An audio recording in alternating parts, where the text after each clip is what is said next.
Thank you to DistroKid for sponsoring this video and supporting my channel. So the other day I was messing around with the guitar and I came up with this little guitar loop that I really want to turn into a beat. Check it out.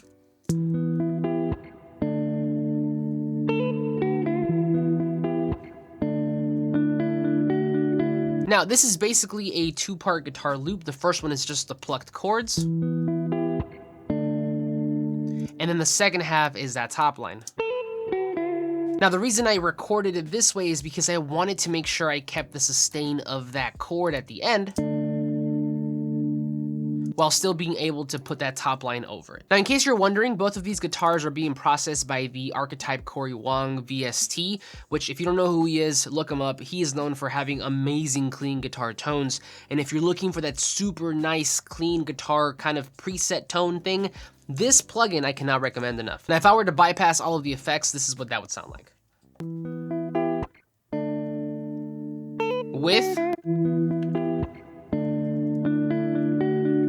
Anyway, this is what we're gonna be using today to make a beat. Let's go. But okay, let's start off with some drums. Now I'm gonna start off with the snare, and I will be using my Beatmaker's toolbar, the macro toolbar, link down below in case you wanna check it out. But let's see, snares and claps, I'm on impact, and let's do snare on 3.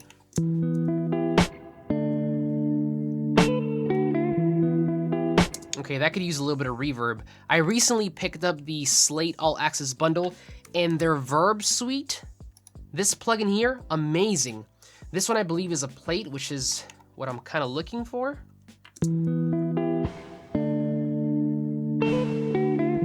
But that's way too much, so let's lower this down to maybe like 20.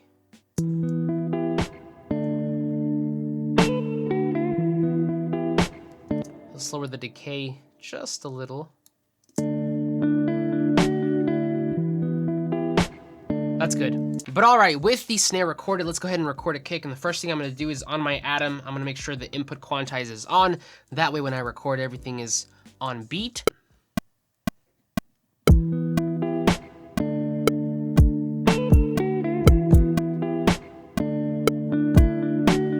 From there, we can just duplicate this over.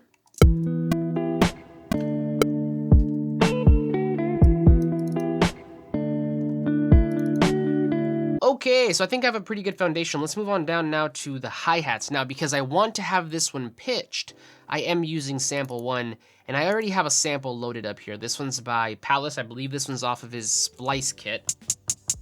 But for this, I'm gonna be using the toolbar again. So hi-hats, sample 1, and let's do eighth notes.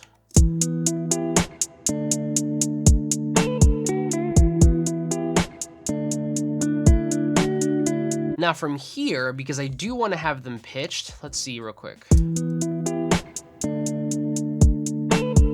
These two, duplicate these, and then we could probably maybe shift and here.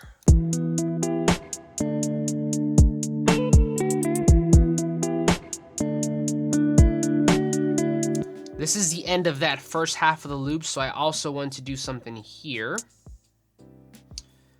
Let's switch this up to maybe 30 seconds so we can get some faster rolls. And then we'll do the same thing here. Pull them up and pull them up. Duplicate that. Woo!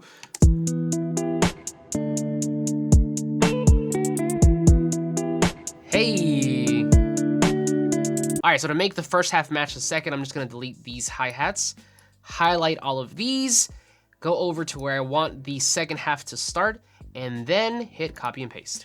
Okay, from here, I think I wanna add a clap on every other snare to make that snare sound way bigger. So let's go ahead and do that now, and I'm gonna be using the toolbar once again, so snares and claps.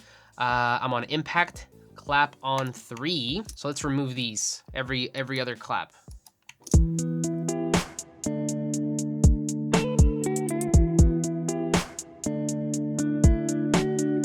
Now that clap needs some reverb, so I'm gonna go over to my sends, send this over to a hall verb, and see how that sounds. Lower that down. Hey, there we go. Okay, now at this point our drums sound pretty good. I could leave it as it is, but I'm a huge fan of adding percussive material to your drums. I really do think the difference between good sounding drums and great sounding drums are percussive elements. All right, so check this out. I brought in a shaker that I found from Splice, and it just happened to be the same BPM as my session. I'm currently at 120. Now that shaker sounds like this. Nothing extravagant, but once we add the drums with it, adds a nice little movement. But here's the sauce. I got this percussion loop here. Now this originally is from a pack off of a fellow producer down the road in Orlando. His name's Austin Hull. He has a channel called Make Pop Music, amazing content, amazing quality samples and packs that he puts out, so I definitely recommend. But that loop sounded like this. It was just longer, and what I did was I shortened it and I faded it in the intro to kind of make it serve as like an introduction into my snare slash clap. So the drums now sound like this.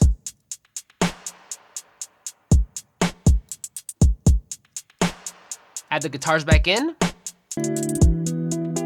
Hey.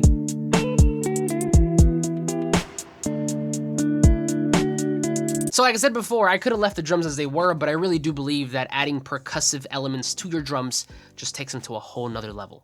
Hey there, before we continue with this beat, I wanted to take a minute and thank the sponsor for this video, DistroKid. DistroKid is a digital distributor, and with plans starting at $20 a year for unlimited uploads, it is by far the easiest and most affordable way to release your music to all streaming platforms. Not only that, but they also have a ton of additional features that come included with your subscription, like the ability to get verified on Spotify, automatically share revenue with collaborators, upload synced lyrics to Instagram and Apple Music, send song credits to stores, create an official YouTube artist channel, and so much more. Promoting your music is also super easy. DistroKid has a variety of different tools that help you create mini videos, social media promo cards, and even landing pages to share your music and grow your following. If you're looking to release your own music, say maybe your own beat tapes, then click the first link in the description to get 7% off your first year. Thank you so much to DistroKid for sponsoring this video, and now let's get back to the music. Okay, now from here we need to expand on this loop because it sounds good by itself, but we could make it sound bigger and better. Now, the first thing that comes to mind is I think I want to add a sort of like rhythmic melodic component. And the first thing that comes to mind is maybe adding a guitar, same chords from the loop, but just strummed, record them twice, pan them left and right. Let's start there.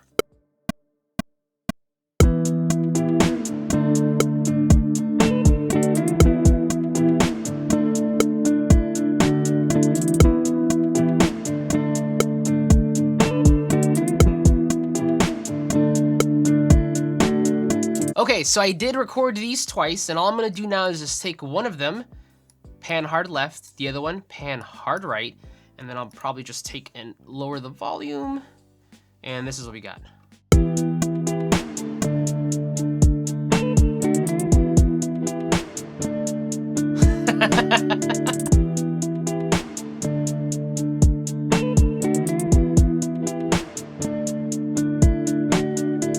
So, yeah, this one just adds more depth to the loop, especially because we're playing the same chords, but now they're just kind of serving as like a rhythmic element as well. I'm really happy. Let's see, now I think it's time for a bass, and I finally got a bass guitar here in the studio, so I'm super pumped. Let's record that. Now, for this bass part, I will be using my 11 rack, which is basically, it has a bunch of like presets basically for guitars and basses. Think of it as like an external VST for your stringed instruments. Okay, so yeah, we're running it through the 11 rack. I do want to use a pick because I want that specific kind of tone, as opposed to, well, that might sound good too.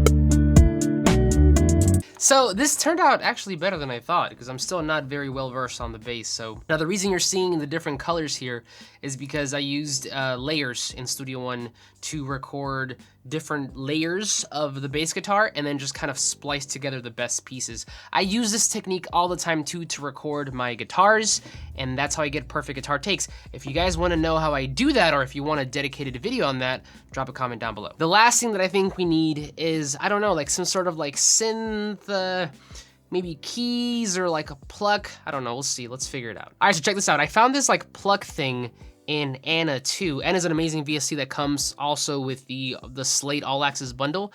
Really, really great, I recommend it. But it sounds like this. So what I'm thinking is maybe we can play some inversions of the 2 chords that I played on the guitar, and they would sound something like this.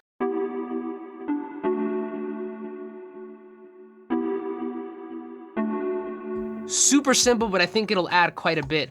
Now, I did kind of process it a little bit. I added an EQ, cut off some of the highs, and then I did send this to a quarter note delay, which is a repeater also from the Slate All Access bundle. But okay, let's record that.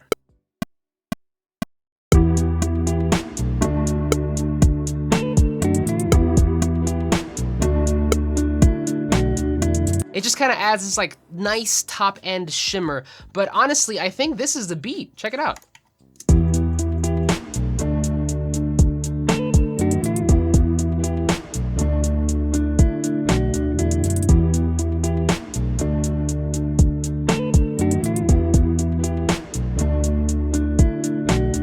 And there you have it, that is another beat in Studio One 5. This one was actually really, really fun. So yeah, let me know what you think of it in the comment down below. But as always, like this video if you would like to subscribe if you're not already, but I will see you on the next one.